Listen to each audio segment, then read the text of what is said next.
السلام عليكم ورحمة الله وبركاته. كسر هذا الجنال كدون عصب تيج ومركل مقال عصب. ما طبعا هلكن إذا كوسو قدينا ناس سدح أبليكيشن كسر هذا.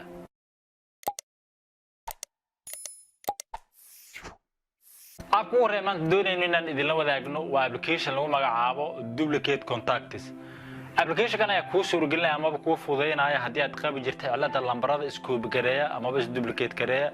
واتساب كو كلاي ماسنجر كا أب كان يكعبدونا. وأنا محطوط بانتا إن السوق ده أبليكيشن كان وأبليكيشن فري واحد كيليسا جوجل بلايجا مركز السوق دكتور واحد صفر ناس أبليكيشن كان هذا أبليكيشن كسيت أنا يكون صفر مدونا وحوكا بهاي مركز أنا أدو وقلاته برميشن كا وحد ليه ده أوكي كده بالكان هو سي أياد واحد سي ده أوكي كده بحياة أنا لقى بهاي أنا ألو ده ألو أياد ليه ده مركز ألو أياد ليه ده كده أبليكيشن كسيت أنا يكون صفر مدونا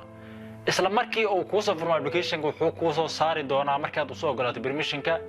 lambaradii duplicateka ahay haatan mobilkan waxa ugu jeedaa inay ku jiraan laba number oo isku bigareeyeen kadib waxaad sameyn kartaa inaad iska delete gareyso lambaradii si automatic ah wuxuu u saari doonaa kaliya waxaad leedahay adiga delete ayaad leedahay kadib ayaad leedahay waxaad ogaataa inaysan ka bixin nambaradii oo dhan kaliya waxa ka baxaya numberkii duplicate-ka ah wuxuuna ku reebayaa mid kamid ah kuwii duplicate-ka ah kadib okay ayaad leedahay haatan waxaad u jeedaa lambaradii duplicate-ka inuu ka soo reebay kaliya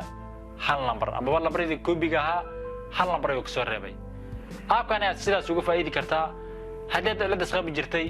aapkan isticmaal application labaad ee aan soo gudbi doono wuxuu noqon doonaa application aad faa'iido leh application kan ayaa wuxuu ka caabi doona inaad ku ogaatay lambarada ku soo wacayo kuwaas oo kuwa aan ku save garaysnayn application kan call app waxa ka heli doontaa Google Play Store ka hadii kale waxaan ku soo dhigi doonaa description ka muuqaalkan aad daawanayso hoostiisa hadii application kan aad tijaabino marka koowaad waxaan soo wici doonaa mobilka hadda aan isticmaalayno lambar aan save garaysnay ayaan soo wici doon hadda si aad u jeedid lambarkan aan soo wacay lambar no save garaysan maahan application wuxuu awood u yeelan doonaa lambarkan inuu noo sameeyo magac aan u ogaano lambarkan soo wacay qofka oo yahay application ka ayaa marka koowaad ka shaqeeyay si aan u ogaano application ay soo furanaysa wuxuu ku sii doonaa 3 steps ina lambar ku xirtay ina Facebook ku xirtay ina Gmail ku xirtay ana waxaan kula talin lahaa inaad ku xirtay Gmail halkan waxa ku xireynaa Gmail kan marka sidaan ku soo saaro waxa dhigi doontaa allow marka allow tiriya ka bacdina waxa dhigi doontaa wuxuu ku leeyahay Facebook waxyaabo lambarada ka imaanayo iyo kuwa Twitter ka imaan laakiin Twitter Soomaali ma isticmaalaan Facebook la ayaa saaranaysa Facebook ayaa waxa ku dhigi doontaa ka bacdi connecting ka bacdina waxa dhigi doontaa dan abka sidaan ayuu kugu shaqeynayaa waxa dhigi doontaa allow marka allow dhaadi ka bacdi application-ka sidaan ay ku shaqeey doona shaqadana meeshan ay ka bilaabi doona hada hadii aad tijaabino marka la mobilka soo wacna lambarka dadana soo wacay ayaan soo wacayna waxaan tijaabinaynaa inuu application-ka shaqeeyo in kale si ay u jeedino waxaan oo soo qabtay magac ayuu noogu sameeyay lambarkii hadda uu soo wacoyaa application-ka saddexaad maanta doonayna inaad idinla wadaagno waa application lagu magacaabo Greenify application-kan ayaa ka caawinaya haddii aad dib ku qabi jirtay in taleefankaaga baterigiisa si dhaqsi ah u dhamaado inuu ka joojiyo application-ada aadan isticmaalaynin waxaa jira application-no si automatic ah u isticmaalo bateriga mobilkaaga ama dabkaaga haddaba app-kan ayaa kala dagaali doona application-ada sidaas u shaqeeya kaliya waxaad u baahan tahay inaad la soo degto application-kan waxaad ka helaysaa Google Play ama waxaad kala degaysaa description-ka video-gan markaad la soo degto waxaad soo furnaysaa Greenify app si tan ay ku soo furmi doonaa waxaad taaban doontaa marka hore waa muhiim inaad waxyaabo akhriso waxaad taabanaysaa halkan hoose ee next ku qoran tahay kadib halkan working mode ee ku qoran tahay ku keeni doonaa wuxuu ku leeyahay taleefankaada ma mid root gareysan ba mise waa mid aan root gareysnayn haddii aadan hubin inuu root gareysan mobilkaaga waxaad taaban doontaa option-kan saddexaad waxaad taabanaysaa option-kan sare aniga tusaalaan haatan mobilkayga ma root gareysna waxaan dooranayaa option-kan sare kadib waxaan leeyahay next marka halkan ay ku soo gudbin doonaa waxyaabaha inaad akhriso mar walba waa muhiim wuxuu kaaga baahan yahay marka inaad u ogolaato permission-ka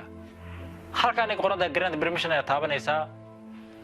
kadib hoos aad soo degaysaa halkan aad waxaad ka raadinaysaa Greenify kadib halkan aad waxaad ka dhigaysaa on halkan ma ka laabanaysaa mar kale haatan wax walba inoo diyaar waxaan leenahay finish waxaad taabanaysaa marka halkan hoose ee plus ku qoran tahay markii aad taabato wuxuu ku tusi doonaa dhammaan application-adii mobilkaaga aad ku soo install gareysay haddii uu qaar kooban ku tuso waxaad taaban kartaa halkan ay qoran tahay show more apps aad taaban kartaa kadib wuxuu ku tusayaa dhammaan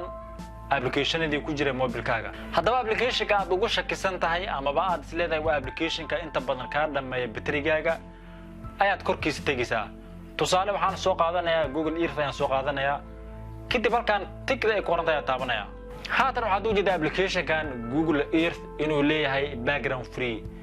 taasoo macnaheedu yahay in uusan application-kan uusan haatan isticmaalaynin baterigeena kaliya waxaa taabanaysa halkaan ay ku qoran tahay calaamadda cagaaran ee zad ku qoran tahay taasoo macnaheedu tahay inuu application-kan uu seexdo amaba uusan ka dhameynin baterigaaga tusaale haddii aan mid kale tijaabino waxaan dooranaa application-kan ay ku qoran tahay messenger kadib tigid ayaan dooranayaa sidoo kale waxaad u yidhi application-kan messenger inuu leeyahay background free kaliya waxaad samaynaysaa inaad halkaan taabato kadib application-kii wuxuu stop gareynayaa amaba force stop ayuu ku sameynayaa waxaan u maleynayaa inaad ka faa'iiday muuqaalkeena maanta inta muuqaalkan camal aan ku kulmeyno waxaan kaaga tegayaa wassalaamu calaykum waraxmatullaahi wabarakaatuh